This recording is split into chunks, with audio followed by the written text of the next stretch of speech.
সৌরজগতের শুরুটা হয়েছিল প্রায় ৪৬০ কোটি বছর আগে। মহাকর্ষের প্রবল টানে ধুলোমেঘ এক জায়গায় জমা হয়ে সৃষ্টি হয় সূর্য। কিছু পঞ্জীভূত ধুলোর মেঘ মধ্যাকর্ষণের কারণে সূর্যের চারপাশে ঘুরতে থাকে চাকতির মতো। সেই চাকতি থেকেই সৃষ্টি হয় সৌরজগতের অন্যান্য গ্রহোপগ্রহগুলো। বিষয়টি এত সরল নয় অবশ্যই। শুরুতে যেমন বলেছি, এ বিষয়ে বিস্তারিত আলোচনা থাকবে ভিন্ন কোনো লেখায়। সৌরজগতের মোট ভরের প্রায় ৯% আসলে সূর্যের ভর। আমাদের সৌরজগতের অবস্থান মিল্কিওয়ে গ্যালাক্সিতে। আরও স্পষ্ট করে বললে, মিল্কিওয়ে গ্যালাক্সির কেন্দ্র থেকে ২-৬ হাজার আলোকবর্ষ দূরের কালপুরুষ বাহুতে অবস্থিত এটি। বিজ্ঞানীদের ধারণা, সূর্যের চারপাশে ১৫০০ কোটি কিলোমিটার পর্যন্ত এর বিস্তৃতি। সৌরজগতের বাইরের চারপাশে আছে ওর্ট ক্লাউড। এই গ্যালাক্সির মধ্যেই আছে এরকম আরও হাজারো নক্ষত্র ব্যবস্থা। তবে আমরা শুধু আমাদের নিজস্ব নক্ষত্র ব্যবস্থা, সৌরজগৎ নিয়ে এখানে আলোচনা করব। প্রথমে বলা যাক সৌররাজ সূর্যের কথা। সৌরজগতের মোট ভরের প্রায় ৯% আসলে সূর্যের ভর। বাকি মাত্র ১ ভাগ হল অন্যান্য গ্রহ, উপগ্রহ, গ্রহাণু, সব। সূর্যের গঠনের মূল উপাদান হাইড্রোজেন। এর ৪ ভাগের প্রায় ৩ ভাগ জুড়েই এই হাইড্রোজেন। এছাড়া অন্যান্য উপাদানের মধ্যে আছে হিলিয়াম, সামান্য পরিমাণ অক্সিজেন, লোহা, কার্বন ইত্যাদি। সূর্যই সৌরজগতের মূল চালিকাশক্তি। সূর্যের আলোতেই আলোকিত হয় সৌরজগতের অন্যান্য গ্রহ, উপগ্রহগুলো। এই আলো না পেলে পৃথিবী ঢাকা পড়ে যেত অন্ধকারে। পৃথিবীতে জীবজগৎ বলতে কিচ্ছু থাকত না। সূর্যকে কেন্দ্র করে ঘোরে ৮টি গ্রহ। এর মধ্যে সূর্যের কাছের ৪টি গ্রহ পাথুরে। দূরের ৪টি গ্রহ মূলত গ্যাসীয়। গ্রহ আছে বুধ, শুক্র, পৃথিবী, মঙ্গল, বৃহস্পতি, শনি, ইউরেনাস এবং নেপচুন। আগে এদের সাথে ছিল প্লুটো, কিন্তু ২০০৬ সালে প্লুটোকে গ্রহের তালিকা থেকে বাদ দিয়ে দেয়া হয়। এখন প্লুটো বামন গ্রহ নামে পরিচিত। সূর্যকে প্রদক্ষিণ করার সময় এর কক্ষপথ নেপচুনের কক্ষপথকে ক্রস করে। এই কারণে প্লুটোকে গ্রহের তালিকা থেকে বাদ দেওয়া হয়েছে। ফ্যাক্ট নাম্বার ৪, আমাদের সৌরমণ্ডলে এমন একটি জায়গা আছে যাকে অ্যাস্ট্রয়েড বেল্ট বলা হয়। এটা মঙ্গল ও বৃহস্পতি গ্রহের মাঝখানে অবস্থান করছে। এখানে কয়েক লক্ষ গ্রহাণু ও গ্রহাণুপুঞ্জ রয়েছে, যারা অবিরত সূর্যের চারদিকে প্রদক্ষিণ করছে।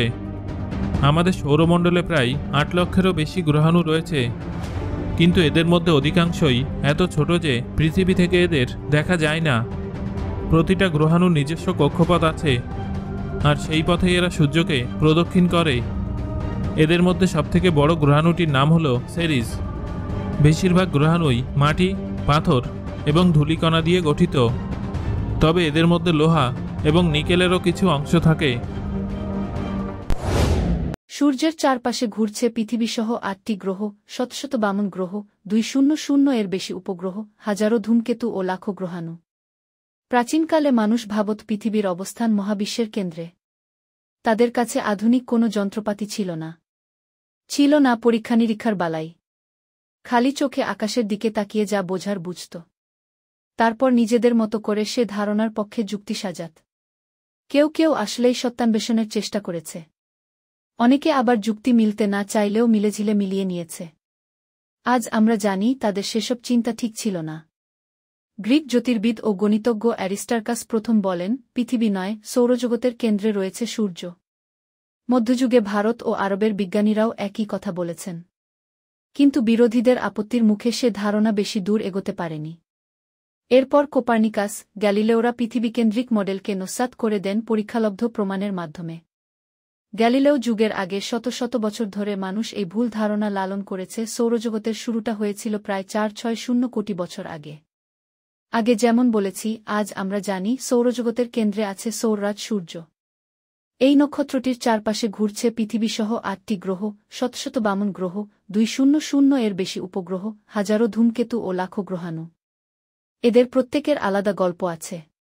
প্রতিটি গ্রহের পরিবেশ ভিন্ন, কেউ দানবীয়, কেউ পৃথিবীর চেয়ে অনেক ছোট, কেউ বা আবার শুধু গ্যাসে তৈরি, পৃথিবীর মতো নয় মোটেও। স্বয়ং সূর্যেরও আছে নানা দিক, নানা রহস্য। বুকের মাঝে তার আগুন জ্বলছে দাও দাও। সৌর পরিবারের সদস্যদের এরকম নানা জানা দিক নিয়ে আলোচনা করা হবে এই ধারাবাহিক লেখায়। তবে শুরুতে এক নজরে দেখে নেওয়া যাক সৌর পরিবারের সদস্যদের। সৌরমণ্ডলে ছোট ছোট অসংখ্য পিণ্ড রয়েছে, যাদের আমরা ধূমকেতু বলে থাকি।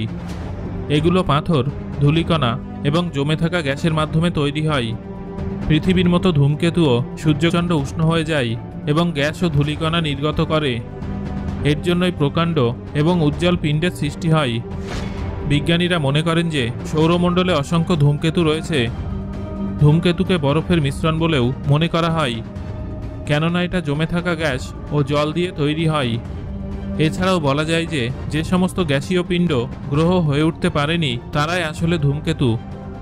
যখন এরা সূর্যের কাছে থাকে তখনই এদের সহজে দেখা যায়। অধিকাংশ সময় এরা অদৃশ্য থাকে। আবার কিছু ধূমকেতুকে তখন দেখা যায় যখন পৃথিবী তাদের পরিক্রম কক্ষ অর্থাৎ রিভলভিং অরবিটের কাছ দিয়ে যায়। এদের মধ্যে অনেকগুলোকেই নিয়মিতভাবে দেখা যায়। ফ্যাক্ট নাম্বার 2, সৌরমণ্ডলে পৃথিবী ছাড়াও অন্য গ্রহ এবং উপগ্রহতেও আগ্নেয়গিরির অস্তিত্ব আছে। এই সমস্ত আগ্নেয়গিরিগুলো পৃথিবীর আগ্নেয়গিরি থেকে আকারে অনেক বড়। এদের মধ্যে বেশ কিছু অনেক বছর ধরে এগুলো থেকে কোনো অগ্নুৎপাত হয়নি, আর হয়তো ভবিষ্যতেও হবে না। কিন্তু এমন অনেক আগ্নেয়গিরি আছে যেগুলো পৃথিবীতে অবস্থিত আগ্নেয়গিরিগুলোর মতোই সক্রিয়। ফ্যাক্ট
আছে।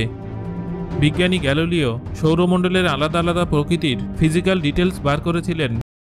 I knew I was underwater.